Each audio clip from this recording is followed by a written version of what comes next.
Dá sa Minecraft dokončiť bez klávesnice? A teraz nemyslím, že si prehodíš klávesové skratky na myš. Čisto so základne nastaveným ľavým, pravým a stredným klikom. Tak presne k tomu ma vyzval môj kamarát a keďže som moc súťažlivý a chcem ho vidieť zjesť surové vajce, tak som bol ochotný do toho dať všetko. Hneď som sa dal do práce, lebo som vedel, že toto zabere veľmi veľa času.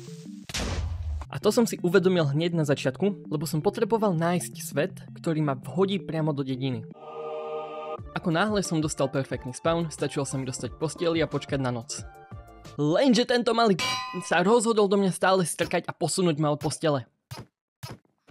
Nakoniec som ho ale mojou hrdinskosťou dokázal od tohto zlého plánu odraziť. Teraz bolo potrebné opatrným pokladaním postele sa dostať ku craftingu.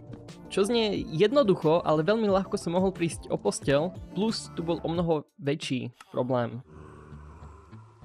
Po niekoľkých pokusoch sa mi ale podarilo k nemu dostať. Teraz sme sa dostali k dôležitejšiemu momentu. Crafting nám síce pomôže dostať sa do inventáru, ale von z neho už nie. Našťastie existuje skoro zbytočná funkcia, ktorá ma zachránila. Touchscreen mód. Pracovanie s ním v inventári ma extrémne iritovalo, ale dovolilo mi kliknutím mimo inventáru ho zavrieť. Stále ale bol môj jediný spôsob pohybu postel. Potreboval som zabiť Iron Golema a dostať sa k vode. Znova sa na mňa obratilo šťastie, keď si Iron Golem povedal, že ho už nebaví život násilia a že bude pacifistom. On ale so mňou také šťastie nemal. Posledná vec, ktorá ma držala od ľahšieho priebehu, bolo dostať sa k vode. Noc si povedal, že bude zase kľudná a ja som si konečne mohol užívať pohyb za dňa. Pomocou slebov a trochu trpezlivosti som sa naučil, ako zdolávať aj vertikálne prekážky. Konečne som sa nemusel báť, že sa zase nezadarí v zobrati postele alebo že ma zabije mob. Cieľ bol síce stále ďaleko, ale už bol reálnejší ako na začiatku. Teraz som sa potreboval pripraviť na Nether. Pobral som celkom užitočné veci z dediny a rozhodol sa, že si zaobstarám nejaké mrkve do budúcna. Lenže všetci villageri so mňou majú nejaký problém. Našťastie, zopár mi nechal, takže som to nejak už prežil.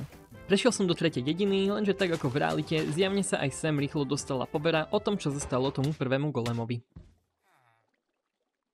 Našťastie poznám svoju schopnosť a preto som si pre istotu nastavil spawn point hneď za sebou. Zistil som spôsob, ako sa dostať z lode, aj keď mi to skoro hneď zničil zapalovač a nasledovala kľudná, ale zdĺhavá časť tradovania. Prvé som si zohnal luk, na ktorých som chcel Power 5 a Infinity. Rozhodol som sa, že využijem diamanty na enchant, ku ktorému som potreboval lapis. Našťastie lapis by som dostal tak či tak, lebo som potreboval toho villagera na enderperly. Neveríme, že si to spravil, lebo si neukázal celý proces. Vy, čo toto hovoríte, by ste to potom ani nepozerali, lebo väčšina tejto časti vyzerá asi nejako takto. Vybavil som si luk z Unbreaking, rozhodol sa spraviť základy dolu pre Iron a kovadlinu a tu som spravil chybu. Dal som si pauzu a nie len to, zabudol zapnúť potom znova nahrávanie. Takže vám to zhrniem, spravil som diaľnicu do susednej dediny, v ktorej som ďalšieho otroka donútil, aby mi predal sedlo. Na čo sedlo? Hral si Minecraft niekedy, keď sa toto pýtaš? Prasa! Toto zviera mi dovolí pohybu na entite bez toho, aby som musel držať nejakú klávesu. A síce z toho ovládania mi tiež išlo niekedy preskočiť. Teraz mi stačilo zohnať železo na kovadlinu, dokončiť si výbavu a ísť na predom určené miesto, ktoré ma dostane hneď ku blazom. V tejto chvíli išlo o veľa. Keby zlyhám, všetka moja doterajšia námaha bola zbytočná. Rozhodol som sa svinu nechať von a ísť dovnútra sám. Pravdepodobne by aj tak len zomrela. Začiatok Nedry išiel podľa plánov. Taktikou bolo ich vyzabíjať čo najviac a potom to naraz pozbierať. Teda pokiaľ si jeden Blaze nepovedal, že ma pošle domov. Rozumiem, čo tým chcel povedať, ale bohužiaľ pre neho ja chcem vidieť nechuť v očiach môjho kamaráta. Začal som byť trocha netrpezlivý a nechal som si iba 2 enderperly. Čo znamená, že nemôžem spraviť chybu. Tu som očakával, že ako všetci budú v údive, že prečo mám stále udicu v rukách. Bohužiaľ nefungovala tak, ako som si myslel. Aj tak sa mi podarilo dostať 8 blaze rodov, čo je viac ako dosť na to, čo potrebujem. Keďže som sa nemal ako poriadne dostať domov, tak som iba zavolal svojho starého známeho. To som ale nevedel, čo ma bude za chvíľu čakať. Zabudol som na to, že sa len tak z portálu nedostanem. Bol som zaseknutý. Toto bol jasný koň. Svoju novú voľnosť som oslavoval ako inak než zábavnou naháňačkou so sviňou, ktorá zázračne prežila. Jak si konečne povedala, že sa vráti, stačilo mi už len si pripraviť inventár a... Sviňa? Všetci, privítajte sviniaka. Ako sa vraví, všetko zlé na niečo dobré. Nie, blížili sme sa ku koncu, doslova. Bolo potrebné sa už len prekopať dole do Strongholdu a boli by sme v ňom. Čo bola asi tak zábavná činnosť, ako pozerať, jak sa ti hreje jedlo v mikrovlnke. 30 minút. Zvládol som to. Po toľkých hodinách konečne som sa tam dostal. Tentokrát mi šťastie nedoprialo a musel som sa opatrne premostiť na druhú stranu, čo neznie tak ťažko, keby po mne konštantne negrcie drak. Skoro na to doplatil život sviniaka, ale dostali sme sa na hlavný ostrov. Hneď som si postavil strechu bezpečia a musel ju rovno otestovať.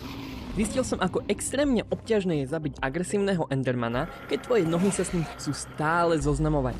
Nejak som to už zvládol a hneď išiel na kryštály, čo znova bolo náročné kvôli tomu, že sviniak má pozornosť 6-ročného brainrot decka a stále sa chce niekde prechádzať.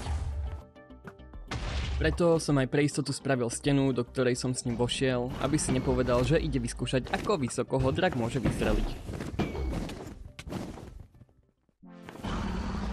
Dobrá. No poď, poslaný šíp. Jo. Konečne! Konečne! Aha. Jo, dobre. Nejako teď tam dostanem, daj mi sekundu. Nie! Nie!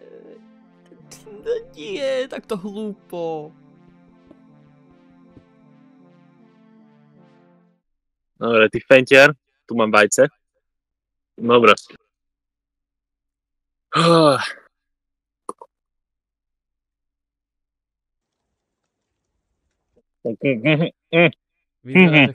Vyzerá, že chutí.